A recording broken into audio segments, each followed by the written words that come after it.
위기를 맞은 이 안디옥 교회가 바나바와 바울을 멘토 교회인 예루살렘 교회로 보냈습니다. 그리고 그곳에는 이들보다 훨씬 영적 권위를 갖고 있는 이 베드로와 야고보와 같은 사도들이 있습니다.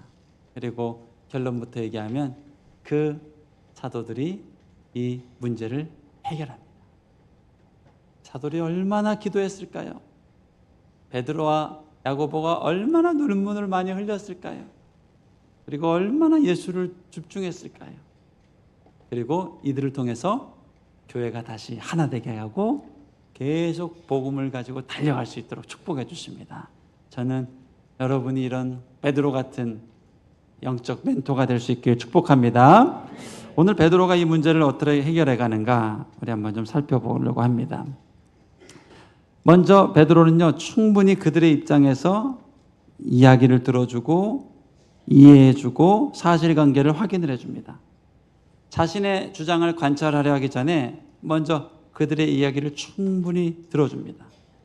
그들의 속사정이 뭐고 그들이 어떻게 이렇게 힘들었는지를 이야기를 들어줍니다. 이 공감입니다. 공감의 능력이 있길 바랍니다.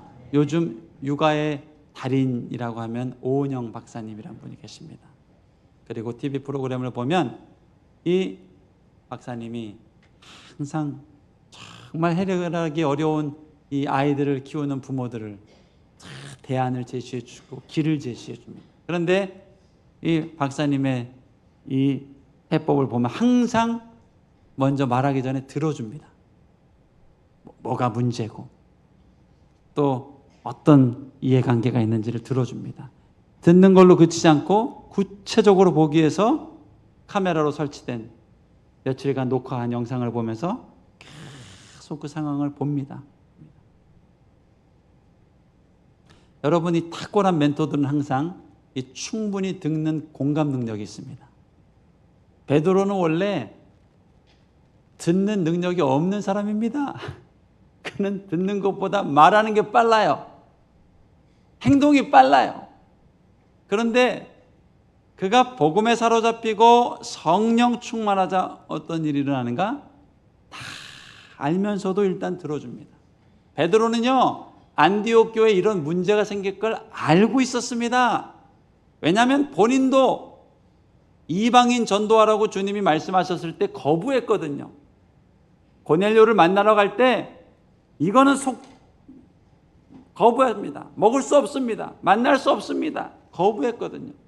그러나 그 가운데 진통을 겪으면서 이 이방인을 향한 주님의 마음을 알았기 때문에 예수 믿는 유대인들 분명히 이런 어려움이 있을 거야 다 알았습니다. 안 들어도 빤히 보입니다. 그러나 주님의 사람 베드로는 일단 듣습니다. 그게 오늘 7절 앞부분에 기록된 말씀입니다. 많은 변론이 있은 후에 베드로가 일어나 말하되, 베드로는 한마디 말을 안 했습니다. 일단 충분히 들어줬습니다. 여러분에게 이 들을 수 있는 능력이 있길 바랍니다. 이게요, 영적 내공이 있어야 됩니다. 영적 내공이 없으면 남의 말 듣지 못합니다. 내가 그 말에 휘둘리고 내가 상대방 발언에 휘둘리기 때문에요, 이거 듣지 못하고 내 말하기 바쁩니다. 상대방 말에 내 감정과 생각이 막 요동하기 때문에 가만히 있어봐 하고 내 얘기하기 바쁘단 말이에요. 그런데 영적 내공이 있으면요, 들을 수 있는 여유가 생깁니다. 왜냐하면 이 바위처럼 견고한 믿음이 내 안에 있고 나를 붙잡아 주시는 성령의 능력이 나와 함께하기 때문에 그렇습니다. 이 들을 수 있는 여유와 능력이 있기를 축복합니다. 일단 들으면 80%는 회복이 됩니다. 그냥 공감해 주는 것만으로도 회복이 됩니다. 순장을 처음 제가 할 때는 이야기를 들으면서, 순원들의 이야기를 들으면서 내 생각하기 바쁩니다. 어떤 해법을 어떤 대안을 말해줘야 되나. 부모님과 싸웠어요. 진로 문제로 고민이에요. 이 배우자가 내 배우자인지 모르겠어요. 네. 어떤 해법을 말해주려고 막 들으면서도 사실 생각은 막 하고 있고, 그리고 내 말하기 바쁘고. 그런데 이 영적 내공이 생겨지면 달라집니다. 그냥 일단 충분히 공감을 해줍니다. 공감 어렵지 않아요. 그냥 반복만 해주면 됩니다. 이 사람이 배우자인지 모르겠어요. 아, 그 사람이 배우자인지 모르겠군요. 어제도 아들이 집을 나가버렸어요. 아들이 집을 나갔군요. 남편이 좀 교회 나오는 줄 알았더니 수요일 저녁 예배 안 드리고 또 술 마시러 갔어요. 남편이 저녁 예배를 안 나오고 술 마시러 갔군요. 반복을 해주면 돼요. 반복. 공감은 그 사람 얘기를 그냥 반복만 해주면 됩니다. 근데 이걸 통해서 말하는 사람은 이분이 내 얘기를 듣고 있구나. 내 얘기를 공감해 주는구나. 거기서 80%는 회복이 됩니다.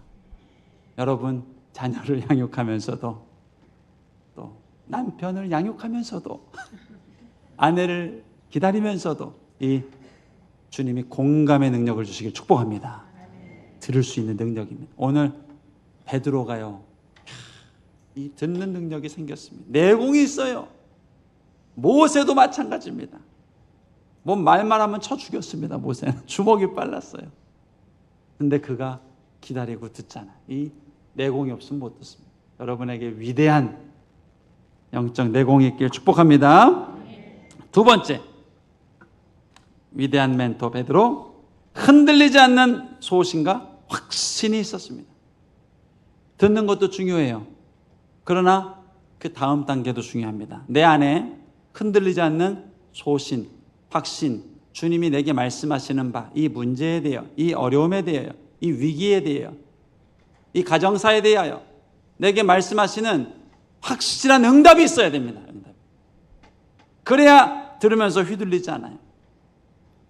양재교회, 오늘의 교회 있을 때 한 남자 집사님이 기도 제목 부탁을 합니다. 어머님하고 아내 관계가 힘들어서 너무 힘듭니다. 이분이 처음에는 잘 들어줬어요. 아내 얘기하면 아내 얘기 듣고 힘들겠다. 본가에 가서 또 어머니가 부르면 어머니 얘기 듣고 어머니 힘드시겠네. 이게 공감하면 바뀔 줄 알았어요. 근데 계속 갈등이 커져간단 말이에요. 그러다 보니까 이분이 이 사람 얘기를 듣다 보니까 주님 얘기 듣는데 소홀해지고, 주님이 우리 인생의 가정에 대해서 말씀하시는 바에 대해 소홀해지고, 주님이 우리 가정에 주시는 약속에 대해서 소홀해지면서 폭발을 해버린 거예요. 여러분, 첫 번째는 공감의 능력이 필요하지만 두 번째는 이 문제에 대해서 하나님이 내게 주시는 명확한 음성이 있어야 됩니다. 주님이 주시는 지혜가 있어야 됩니다. 흔들리지 않는 확실한 응답이 있어야 됩니다.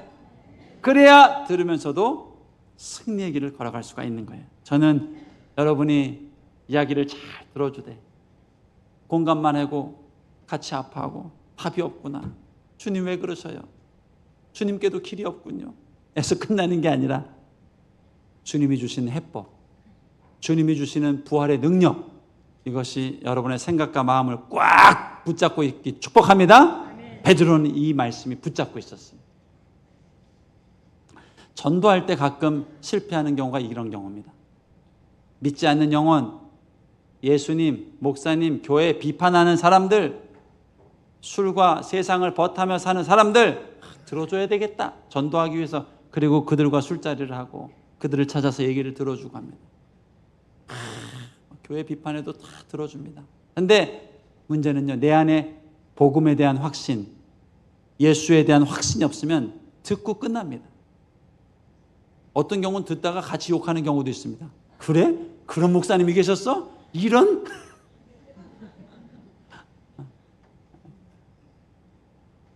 공감을 하지만 내 안에 주신 복음, 내가 가지고 있는 복음을 확실하게 말할 수 있는 능력이 있어야 돼요. 그래야 전도가 되는 겁니다. 할렐루야. 들어주고 말할 수 있는 소신과 능력, 이거는 하나님의 음성을 듣지 못한 사람이면 불가능합니다. 오늘 베드로가요, 이미 답을 가지고 있습니다. 성령이 그 안에 확실한 음성을 주셨습니다. 흔들리지 않는 어조로 자신이 말할 기회가 왔을 때 담대히 말합니다. 7절부터 9절까지 말씀입니다. 많은 변론이 있은 후에 베드로가 일어나 말하되 형제들아 너희도 알거니와 하나님이 이방인들로 내 입에서 복음의 말씀을 들어 믿게 하시려고 오래전부터 너희 가운데서 나를 택하셨고 또 마음을 아시는 하나님이 우리에게와 같이 그들에게도 성령을 주어 증언하셨고 믿음으로 그들의 마음을 깨끗게 하셨으니 믿음으로 깨끗게 하셨으니 그들이나 우리나 차별하지 아니하였느니라. 할렐루야. 이 확신을 베드로는 갖고 있었던 거예요. 결국요 우리 인생의 난제와 가정의 문제와 이 시대의 아픔은 주님의 음성과 약속을 얼마나 분명히 확실히 듣느냐에 따라서 결정이 됩니다.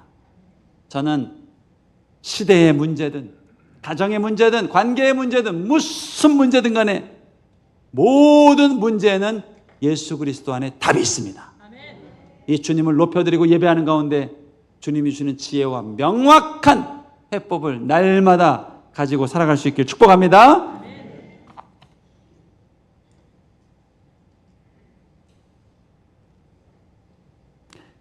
갈라디아서에 보면요 사람을 기쁘게 하는 것도 중요하고 하나님을 기쁘게 하는 것도 중요하지만 둘 중 하나를 선택해야 한다면 하나님을 기쁘게 하는 것이 중요하다라고 고백하는 바울의 고백이 나옵니다. 1장 10절 말씀 한번 볼까요? 이제 내가 사람들에게 좋게 하랴 하나님께 좋게 하랴 사람들에게 기쁨을 구하랴 내가 지금까지 사람들의 기쁨을 구하였다면 그리스도의 종이 아니니라. 이게 참 이상한 말씀 같아요. 사람을 기쁘게 하랴 하나님을 기쁘게 하랴. 아니 무슨 소리예요? 예수 믿는 사람은 사람도 기쁘게 하고 하나님도 기쁘게 해야죠. 이웃도 기쁘게 하고 또 주님도 기쁘게 하는 인생이 돼야죠. 예, 맞습니다. 그런데 살아가다 보면 이 둘 중 하나를 선택해야 되는 순간이 반드시 온단 말이에요. 회사를 운영해도 이 순간이 오고요. 직장인으로 다녀도 이 순간이 오고요. 믿지 않는 가정에서 나를 핍박하는 부모님을 같이 살면서도 이 순간이 옵니다. 그럴 때 갈등이 생겨요. 하나님 뜻이 사람도 기쁘게 하는 건데 왜 주님을 붙잡고 있는데 이렇게 갈등이 있습니까? 왜 주님을 붙들고 있는데 이런 어려움이 있습니까? 그때 바울이 깨달은 진리는 무엇인가? 이때는 사람보다 하나님을 선택해야 됩니다. 그리고 하나님을 선택했더니 시간이 지나고 나니까 결국 사람도 기쁘게 하는 역사를 경험한 거예요. 할렐루야. 그래서 우리는 하나님을 선택하고 하나님을 기쁘시게 하고 하나님을 영화롭게 하는 인생을 살기로 결단해야 됩니다. 그런 인생 살 수 있기를 축복합니다. 사람의 음성을 듣는 것도 중요해요. 그러나 더 중요한 것은 하나님의 음성을 들을 수 있어야 됩니다. 마귀가 주는 두려움과 병마가 주는 공격과 위험을 듣는 것도 물론 피할 수 없습니다. 그러나 하나님이 주시는 응답이 무엇인지를 반드시 들어야 됩니다. 그래야 소망이 있습니다. 예수님을 보십시오. 예수님 누구를 만나든 이야기를 들어주셨습니다. 가늠한 여인을 만나도 상황과 성편을 보셨고 남편을 다섯이다 둔 불경스러운 여인을 만나도 다 들어주셨습니다. 그러나 이 주님은 모든 문제에 대해서 명확한 답을 가지고 계셨어요.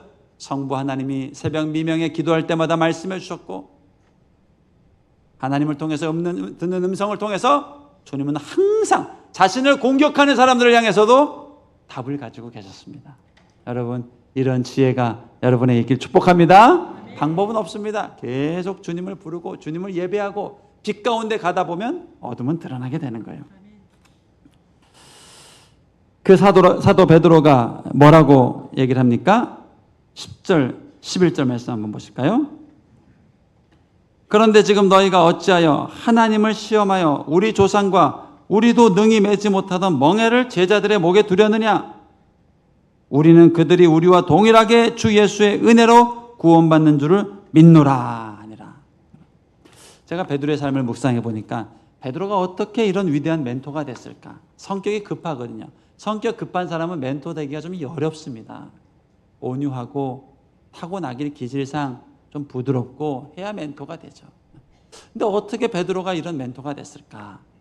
보니까요, 그가 많은 실패를 가장 깊이 경험하고 그 실패를 통해서 해답을 경험을 했습니다. 여러분, 제가 지난 주일에 교계 멘토 한경직 목사님을 설명했습니다. 어떻게 한경직 목사님이 그런 교계의 영적 멘토가 될 수 있었을까요? 큰 부흥을 이뤄서 그랬을까요? 많은 사람을 전도해서 그랬을까요? 아닙니다. 본인이 믿음의 실패를 많이 경험했기 때문에 많은 실패자들을 위로할 수가 있는 겁니다. 그분이 소천하시기 몇 년 전에 종교계의 노벨상이라는 그 상을 받을 때 뭐라고 간증합니까? 나는 신사참배자입니다. 이 상 받을 자격이 없습니다 라고 얘기를 하잖아요. 신사참배로 인해서 믿음의 동역자들이 배교자, 배도자라고 손가락질도 했고, 베드로 같은 실패도 경험했고, 그런데 그 모든 사건에 다시 새 힘 주시고 일어나, 괜찮아, 다시 주님이 너를 쓸 거야, 정결케 됐어, 깨끗게 됐어, 이 말을 덧입고 아픔과 실패를 다 믿음과 말씀으로 극복해서 그렇게 위대한 멘토가 된 겁니다. 베드로도 마찬가지죠. 예수님을 3번이나 부인했던 이 아픔이 있기 때문에요, 모든 사람들의 어루만질 수 있는 멘토가 된 거예요. 오늘 이 할례 문제도 그렇습니다. 본인도 이 문제로 어려웠습니다. 주님이 이방인에게 가라고 환상을 보여줘도 못 갑니다. 못 갑니다. 나는 이방인과 함께하지 않을 겁니다. 않을 겁니다. 그러나 그 위기를 복음으로 극복했잖아요. 여러분, 내 인생의 모든 문제를 복음으로 극복했을 때 내가 또 다른 사람을 전도하고 위로할 수 있는 멘토가 되는 겁니다. 여러분, 어떤 문제로 지금 씨름하고 있습니까? 재정 문제, 또 관계 문제, 가정 문제, 어떤 병마와 싸우는 문제. 제가 암 환자를 위로하는 것보다요, 직접 죽을 병을 넘겨본 사람이 하나님이 도와주실 거예요. 이 말 한마디가 위로가 되는 거예요.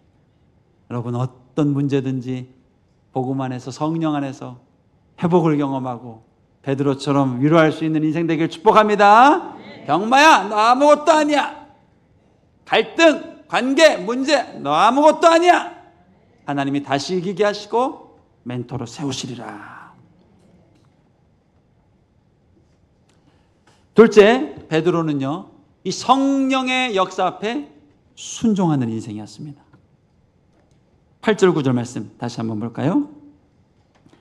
또 마음을 아시는 하나님이 우리에게와 같이 그들에게도 성령을 주어 증언하셨고 믿음으로 그들의 마음을 깨끗이 하사 그들이나 우리나 차별하지 아니하셨느니라. 베드로가 어떻게 좋은 멘토가 됐습니까? 성령 앞에 순종하는 사람이었습니다. 내 고집, 내 경험, 내 확신도 중요하지만 오늘 내 인생에 말씀하시는 성령 앞에 순종하는 사람이 돼야 돼요. 베드로가 그랬습니다. 자신도 할례 받지 않은 사람들은 천국 가기 어렵습니다 생각했는데 성령이 계속 일어나라, 일어나라, 가라, 가라, 세례 주라, 주라 하면서 말씀하시는데 베드로가 이 성령께 순종을 한 거예요. 여러분에게는 성령님이 어떤 도전을 주고 계십니까?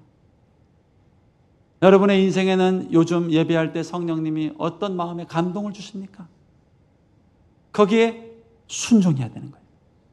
베드로의 순종이 놀라운 이유는요, 베드로가 3년간 예수님의 교육을 받으면서 예수님이 할례 받지 않는 사람들에게 전도를 하거나 할례 받지 않은 사람에게 치유를 베푼 적이 거의 없어요. 예수님의 3년 교육을 보면 할례 받지 않는 사람들도 천국 갈 수 있다는 메시지가 거의 없단 말이에요. 예수만 따랐던 베드로가 예수님의 가르침을 가지고 아니야, 우리 예수님도 할례가 중요하다고 그러셨어. 유대인이 중요하다고 하셨어. 어떤 경우 사마리아인을 개처럼 여겼어 라고 얘기할 법하잖아요. 근데 베드로가 성령의 말씀 앞에 순종을 해버렸단 말이에요. 왜 그랬을까요? 베드로는 성령께 순종하는 게 예수님이 기뻐하시는 일을 알았기 때문에 그래요. 이게 중요합니다. 여러분, 성령님께 순종하는 것은 예수님이 기뻐하는 일입니다. 성령을 사모하고 성령이 내 마음에 감동을 주시고 내 마음에 꿈과 비전을 주실 때 순종하며 나가는 것. 여러분, 예수님이 컴퓨터에 대해서 말씀하셨습니까? 여러분, 예수님이 AI에 대해서 말씀하셨습니까? 2000년 지난 지금 일어난 이 디지털 문화에 대해서 말씀하셨습니까? 없었잖아요. 그럼 거부해야 됩니까? 사용하면 안 됩니까? 어떻게 인생의 많은 문제들을 다 주님의 지혜로 극복할 수 있습니까? 성령이 우리에게 함께 하시고 말씀하시기 때문에 그런 거예요. 여러분, 성령을 사모하시길 축복합니다. 눈을 열어주십시오.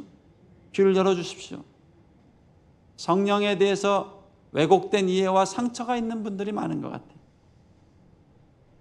엉뚱한 신비적인 사람들의 모습이나 그런 이 때문에 성령님에 대해서 거부감이 있고 방언에 대해서 거부감이 있는 경우가 많은 것 같아요. 여러분, 오늘 그 마음이 다 치유되길 축복합니다. 성령님을 환영하고 그분의 인도하심을 따르는 것은 예수님이 기뻐하는 일이에요. 확신을 가지고 베드로가 말하잖아요. 성령께 순종하는 인생, 그가 영적 귀한 멘토가 된다. 세 번째입니다. 흔들리지 않는 단호한 믿음이 있어야 됩니다. 10절, 11절 말씀입니다. 그런데 지금 너희가 어찌하여 하나님을 시험하여 우리 조상과 우리도 능히 매지 못하던 멍에를 제자들의 목에 두려느냐. 그러나 우리는 그들이 우리와 동일하게 주 예수의 은혜로 구원받는 줄을 믿노라 하니라. 이 부분에 있어서는 바울하고 의견이 같았습니다. 절대로 예수를 믿는 믿음으로 구원 얻는 거에 다른 열심, 다른 종교적 행위, 다른 어떤 할례 받냐 안 받냐 이런 게 절대로 중요한 거 아니고 그것은 절대로 복음의 의미를 퇴색해서는 안 된다 하고 단호하게 말합니다. 복음에는 타협이 없었습니다. 내 과거의 죄, 십자가만이 해결할 수 있습니다. 또 내 현재 짓고 있는 죄, 오직 십자가만이 해결할 수 있습니다. 또 내 미래의 죄도 오직 십자가로만 해결될 수 있습니다 라고 베드로가 말하는데, 하나님이 이 베드로를 축복하셔서 그에게 놀라운 영적 권위를 주어줘서 이것이 예루살렘 총회를 탁 이끌어가는 핵심 이 말이 돼가지고 이 말로 이제 문제가 정리가 됩니다. 여기에 바울이 증언하고 야고보 사도가 중재안을 내놓고 하면서 정리가 되지만 베드로의 이 믿음과 확신 때문에 이 교회가 든든히 채워져 가게 됩니다. 할렐루야. 여러분, 한 사람 한 사람을 주님은 베드로 같은 인생으로 세우기를 원하십니다. 가정에서도, 일터에서도, 또 도저히 해결되지 않는 남과 북의 문제, 세대 간의 문제, 동서 간의 갈등 가운데에도 하나님은 여러분을 이 세대의 대안, 이 시대의 대안으로 한 분 한 분을 세우길 원하십니다. 나를 그렇게 사용하여 주옵소서. 위대한 인생 사시기를 주님의 이름으로 축복합니다. 우리 함께 기도하겠습니다. 감사하게도요, 우리 인생에는 베드로보다 위대한 멘토님이 계십니다. 바로 예수 그리스도입니다. 성령 하나님입니다. 우리 아바 아버지입니다. 모든 문제에 대해서 정답과 해법을 가지고 계십니다. 병마 두려워 마십시오. 썩지 아니할 영광으로 사망 권세를 삼키신 주님입니다. 자녀 양육의 문제 걱정하지 마십시오. 잃어버린 아들, 집 나가 방황하는 아들까지도 돌아오게 하시는 주님이십니다. 재정의 문제 염려 마십시오. 이 땅 세상의 어떤 투자자보다 위대한 해안과 지혜를 가지고 계신 우리 주님이십니다. 하나님, 주님 안에서 이 놀라운 은혜와 승리와 축복과 위로를 다 경험하여 나도 누군가를 위로하고 나도 누군가에게 복음을 제안할 수 있는 위대한 사도 같은 삶을 살게 하여 주시옵소서. 주여 한번 부르고 기도하겠습니다. 주여.